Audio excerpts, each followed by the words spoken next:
Hello everyone, स्वागत है आपका हमारे यूट्यूब चैनल पर। आज है 30 दिसंबर 2022 और आज की हरियाणा करंट अफेयर हम आपको इस वीडियो में कराएंगे। यदि आपने हमारे यूट्यूब चैनल सब्सक्राइब नहीं किया तो कर लीजिए और बेल आइकन को ऑन कर लीजिए ताकि आपको हमारी वीडियो की नोटिफिकेशन मिलती रहे। चलो करते हैं पहला क्वेश्चन शुरू। प्रति कृषि परिवार औसत मासिक आय में कौन सा राज्य देश में तीसरे स्थान पर है? तो ये हरियाणा राज्य तीसरे स्थान पर है। इसके बारे में पढ़ लेते हैं। प्रति कृषि परिवार औसत मासिक आय में पंजाब देश में दूसरे स्थान पर है और राज्यसभा के चल रहे सत्र में केंद्रीय कृषि और किसान कल्याण मंत्री नरेंद्र सिंह तोमर द्वारा उपलब्ध कराए गए आंकड़ों में यह तथ्य सामने आया है। देख लेते हैं। जानकारी के अनुसार प्रति कृषि परिवार औसत मासिक आय 29,348 रुपये के साथ मेघालय देश भर में शीर्ष स्थान पर है और पंजाब 26,701 रुपये के बाद हरियाणा 22,841 रुपये में तीसरे स्थान पर है। अरुणाचल प्रदेश चौथे स्थान पर है 19,225 रुपये और जम्मू और कश्मीर पाँचवें स्थान पर है 18,918 रुपये।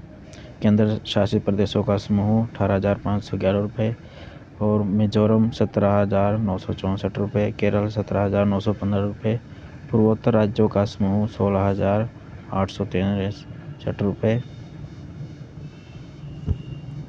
उत्तराखंड 13,552 रुपये, कर्नाटक 13,441 रुपये, गुजरात 12,631 रुपये, राजस्थान 12,520 रुपये, सिक्किम 12,447 रुपये और हिमाचल प्रदेश 12,153 रुपये है। अगला क्वेश्चन पढ़ लेते हैं। हाल ही में किसने छठी एलिट राष्ट्रीय महिला मुक्केबाजी चैंपियनशिप 2022 में हरियाणा की टीम कौन से स्थान पर रही है? तो तीसरे स्थान पर रही है। पढ़ लेते हैं।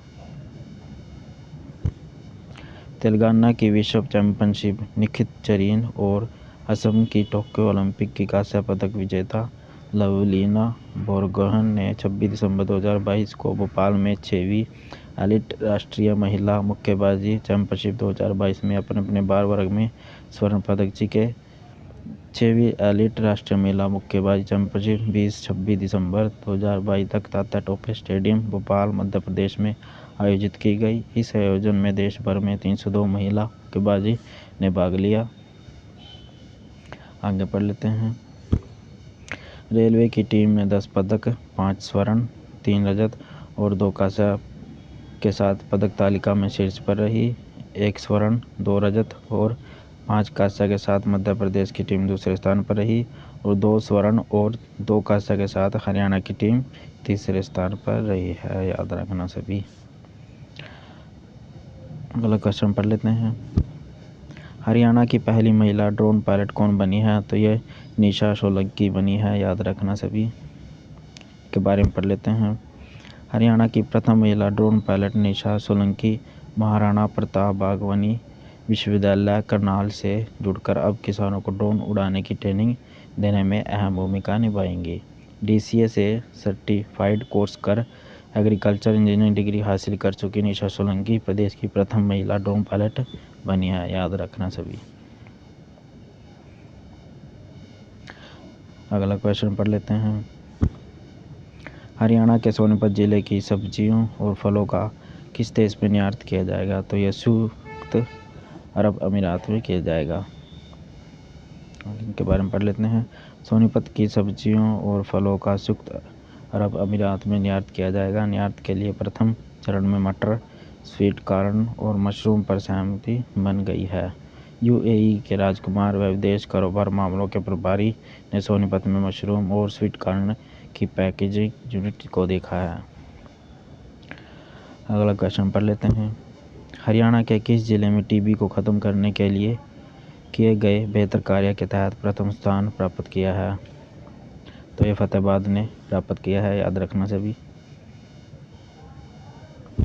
के बारे में पढ़ लेते हैं। TB को खत्म करने के लिए फतेहाबाद ने प्रथम स्थान और सोनीपत ने दूसरा स्थान प्राप्त किया है। याद रखना सभी। अगला क्वेश्चन पढ़ लेते हैं। हरियाणा सरकार ने गुरुद्वारा चुनाव आयुक्त किसे नियुक्त किया गया है? तो ये HS बल्ला को नियुक्त किया है, याद रखना सभी।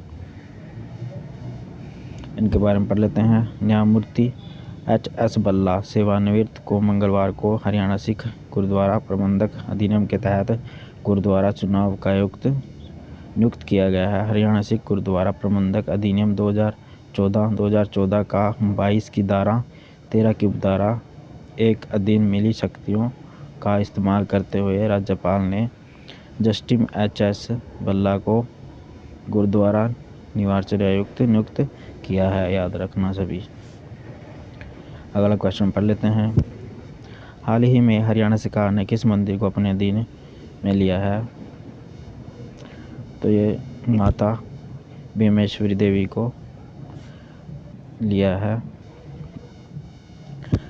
हरियाणा सरकार महाभारतकालीन माता भीमेश्वरी देवी के बेरी झज्जर स्थित मंदिर का संचालन अपने अधीन में ले लिया है। इसके लिए श्राइन बोर्ड का गठन होगा, मुख्यमंत्री इसके चेयरमैन होंगे, याद रखना सभी। अगला क्वेश्चन पढ़ लेते हैं। हरियाणा के किस जिले में विश्व की सबसे बड़ी श्रीमद् भगवद गीता रखी जाएगी? तो ये कुरुक्षेत्र जिले में रखी जाएगी।